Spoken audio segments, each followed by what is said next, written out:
like an actual interview today.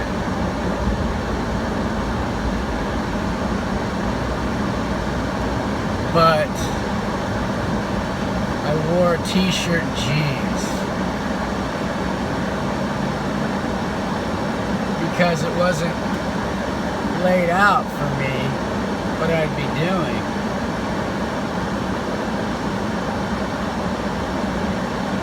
So I didn't know what I was doing and therefore did whatever I wanted.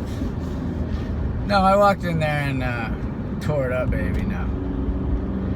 I don't know. Those things are silly. They use canned questions where I work.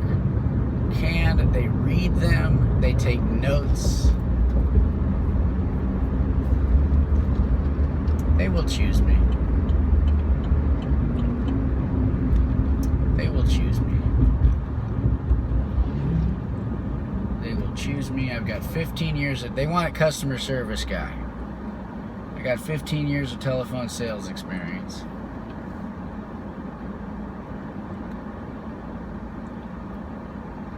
I didn't even give it any thought. I've got face-to-face experience, business-to-business experience.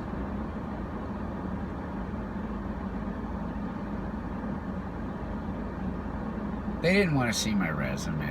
They just wanted to practice giving interviews themselves. Whatever. They're going to take me and then I'm going to go, nah, I don't want to go.